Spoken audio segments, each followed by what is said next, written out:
sou o professor Marcelo Moelos e estou aqui hoje para conversar com vocês sobre a primeira parte da prova do ENAD, que vocês farão no dia 26 de novembro. Essa primeira parte, chamada de formação geral, ela é composta por 10 questões, 9 de múltipla escolha e uma questão dissertativa ou aberta. Normalmente, nessa parte, desde 2004, tem alguns temas que são recorrentes e tem algumas estruturas que também são. Então eu vou aqui falar com vocês um pouco, dando algumas dicas sobre o que vocês devem levar em consideração na hora de fazer essas questões e quais são os temas que vocês, com certeza, vão estar encontrando lá nessa primeira parte.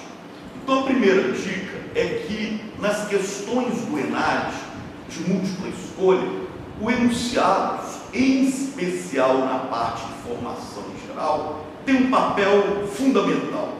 Normalmente a resposta ela vai ser dirigida pelo enunciado, que pode ser um texto, pode ser um mapa, pode ser uma charge, pode ser uma tabela. Então não ignorem, a prova do ENAD é uma prova que existe uma habilidade de leitura, de análise, de interpretação. Então lembrem sempre disso. Segunda coisa, antes de ir para as alternativas, que você tenha clareza de qual é a pergunta que está sendo feita. Muitas vezes você tem um enunciado longo e que, se você não tiver clareza da pergunta, você pode ser induzido ao erro ao tentar responder a questão. Então tenha clareza, quanto mais claro, objetivo você colocar a pergunta, mais fácil você conseguirá chegar até a resposta. E outra e última dica com relação à estrutura das questões é você lembrar que existe uma vantagem quando você faz uma prova de múltipla escolha, que tem questões de múltipla escolha. Tem uma vantagem que você tem, que você deve explorar ao máximo. Pode parecer brincadeira, mas é muito sério que eu vou dizer agora. A vantagem que você tem é que a resposta ela está lá, entre as alternativas. O que eu estou querendo dizer com isso? É que, evidentemente, a melhor maneira de chegar à resposta é você entender a pergunta, a partir do enunciado, você chegar, porque você sabe. Agora a gente sabe muito bem, por experiência, eu tenho certeza que vocês também compartilham dessa experiência em certa medida, que numa prova extremamente bem elaborada, como é a prova do ENAD, muitas vezes você fica em dúvida, muitas vezes entre 2 até 3 alternativas. Então, quando eu digo que a vantagem é que a resposta está lá, é que uma maneira, e não é uma maneira errônea, pelo contrário, é uma maneira super eficiente de você chegar à resposta, é você chegar à resposta por eliminação. Então você vai eliminando alternativas, eliminando por quê? Você entendeu a pergunta, tem alternativa lá que não responde a pergunta, você elimina, Você vê que muitas vezes tem alternativa que vai no sentido oposto àquilo que o enunciado está dizendo. É claro que você vai eliminar, e evidentemente que a partir do que foi dado, você e do seu conhecimento, você sabe que tem uma outra alternativa, que tem aquelas palavras, aquelas expressõezinhas que te permite eliminá-las, porque ou elas não tratam do tema em questão, ou muitas vezes elas vão no sentido contrário. Então essa também é uma dica importantíssima. E finalmente, gente, na hora de vocês responderem as questões da parte de formação geral, não esqueçam, as questões da prova do ENAD são feitas para serem respondidas numa perspectiva ética e de respeito aos direitos humanos. O que eu estou querendo dizer com isso? Numa linguagem bem direta, as questões exigem uma resposta que a gente pode chamar de politicamente correta. Não se esqueçam disso. E o que eu estou chamando de politicamente correta. A resposta ela tem que ser uma resposta que respeite as diferenças, a diversidade que marca a nossa vida social. É uma resposta que tem que respeitar os direitos fundamentais. Então, qualquer alternativa que expresse algum tipo de preconceito ou de forma de exclusão ou de algum tipo de elemento que atente contra os direitos humanos e fundamentais, você pode ter certeza, esta não é a alternativa correta e deve ser eliminada, tá? Quais são os temas recorrentes? Olha, é muito difícil uma prova do ENAD que não caia a questão do meio ambiente, o que envolve sustentabilidade e mudanças climáticas. Lembrem, essa parte que a gente chama de formação inicial, as 10 questões iniciais, elas são as mesmas questões para todos os cursos que estão fazendo ENAD nesse ano, né? Então são temas que a gente chama de gerais, transversais, né? Então são temas que, independente da sua área de formação, você tem que ter uma noção, um domínio, além de habilidades que também são habilidades gerais, né? Que independente da área de formação, você tem que ter desenvolvido aquela habilidade, como por exemplo, como eu falei para vocês, não só saber ler e interpretar um texto, mas uma charge, uma tabela, um mapa, um gráfico, né? Além de outros elementos que a gente pode chamar de textuais. Então, primeira questão, né? Meio ambiente envolve sustentabilidade e envolve também mudanças climáticas, né? Fiquem atentos e atentas, não há como você defender uma posição negacionista diante desse problema que é grave, que é global, que de certa maneira coloca em risco, hoje de modo muito imediato, a nossa vida no planeta, tá? Fiquem atentos a isso. Um outro tema que também cai muito é o tema do impacto das tecnologias de informação e comunicação nas nossas vidas, né? Nós estamos falando aqui de smartphones, telefones celulares, computadores, notebooks, né? E mesmo, né, aparelhos um pouco mais tradicionais, como a televisão, por exemplo. É óbvio que nossa vida hoje, nosso contato com o mundo, é extremamente mediado por essas tecnologias. E, evidentemente, a gente tem que ter clareza que existem impactos positivos e impactos negativos. Então, uma coisa que você deve evitar nesse tipo de questão é uma posição, né, dicotômica, é bom ou é mal. Né? Nada, sobretudo um instrumento, né, raramente vai ser bom ou mal em si mesmo, né? Uma coisa, né? Então, bom ou mal é o uso, é a relação que nós estabelecemos com esse tipo de tecnologias. Então, fiquem muito atentos àquilo que está colocado no enunciado, porque é a partir do enunciado e da compreensão da pergunta que está sendo feita é que você vai ser capaz, com certeza, de estar aí chegando até a resposta. Outro ponto que eu queria chamar muito a atenção, né, para vocês, em especial os estudantes, né, de medicina, da área da saúde, é que vocês vão ver, normalmente, tem pelo menos uma questão que envolve, né, números, né? Então você vai ter gráficos, tabelas, algumas vezes mapas. Isso é também recorrente na primeira parte da prova do ENAD, que, repito, vocês farão no dia 26 de novembro.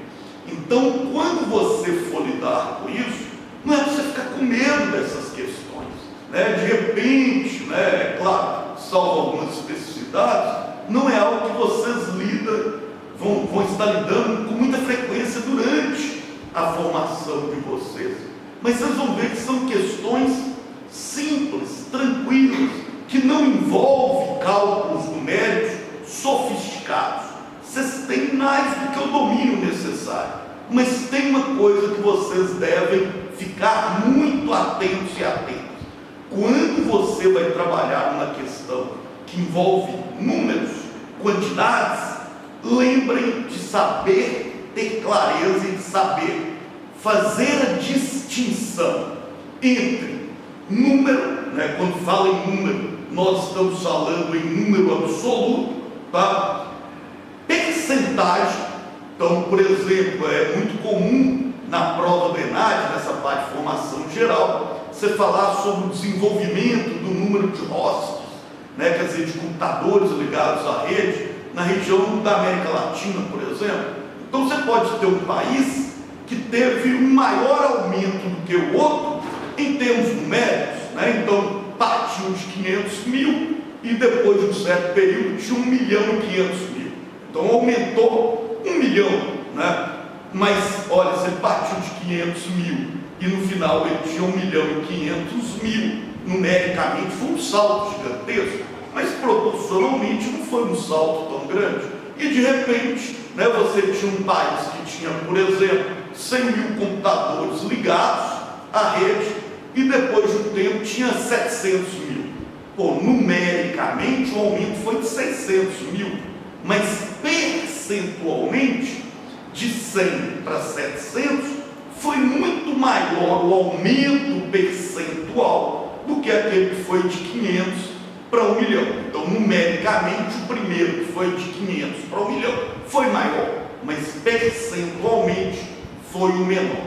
E tem um terceiro elemento que você deve ficar também bastante atento quando são questões numéricas, que é a questão da taxa. Então, número é número absoluto, percentual é um conceito que vocês entendem muito bem, e taxa não é necessariamente por cento, né? Pode ser uma taxa que diz respeito, por exemplo, já caiu questão sobre isso na prova do ENAD, né? Uma taxa que diz respeito ao número de assassinatos para cada 100 mil pessoas daquela população.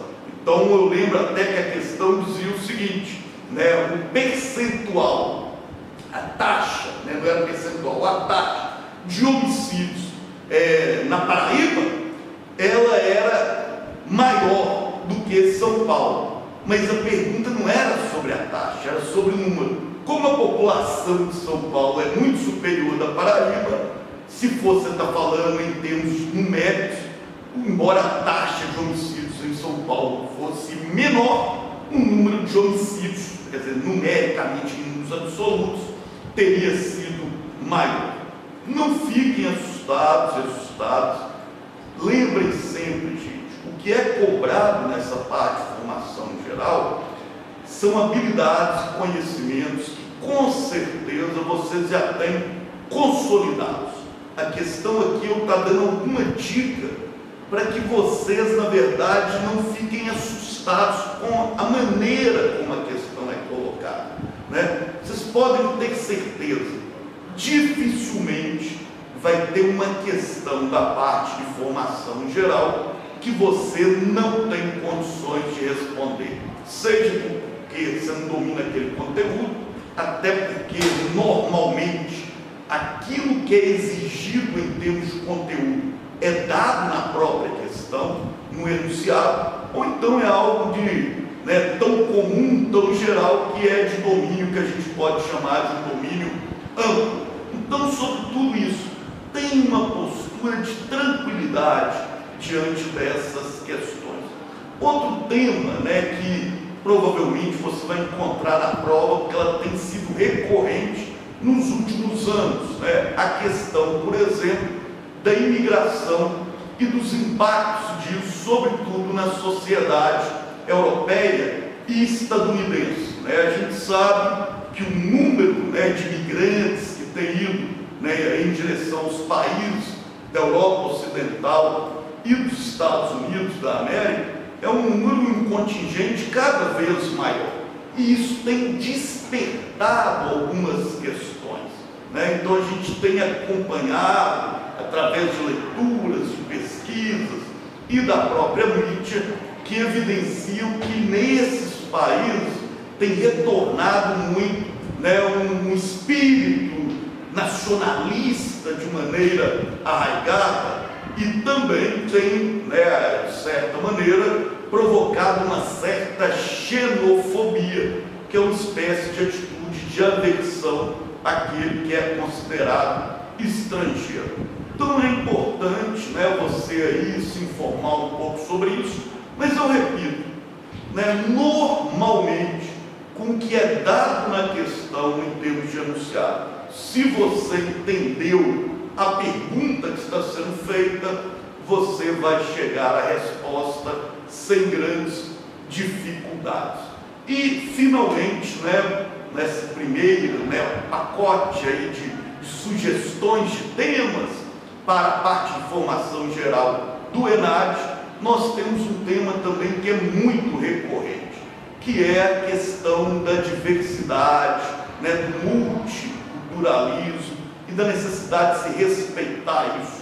Então, essa questão da diversidade hoje tem aparecido, e eu acredito que vai aparecer muito ligada à questão, por exemplo, da diferença entre sexo biológico, identidade de gênero e orientação sexual, né? E lembrem, hoje se tem uma postura muito consolidada, até em termos legais, de respeitar, né, alguns casos a gente pode chamar de opção, essa orientação dessas pessoas. Então lembre, quando a gente fala em sexo biológico, a gente está falando de macho e fêmea. Quando você está falando em identidade de gênero, você está falando em homem e mulher, né? Que é algo que tem uma dimensão já cultural. E quando você está falando em orientação sexual, é claro que isso vai muito além dos exemplos que eu estou dando aqui, hoje é extremamente ampla, né, essas possibilidades. Você tem, além de ser, né, em termos de orientação sexual, heterossexual, homossexual, você tem toda uma variedade e uma diversidade. Não esqueça, na hora de responder as suas questões da parte de formação geral, lembra, a resposta deve ser orientada. Eu espero que isso valha para a sua vida também, né? Deve ser orientada por uma postura ética, inclusiva, de respeito às diferenças e de respeito aos direitos humanos e à democracia. Até a próxima com mais dicas. Muito obrigado pela atenção de vocês. O meu fraterno abraço. Valeu!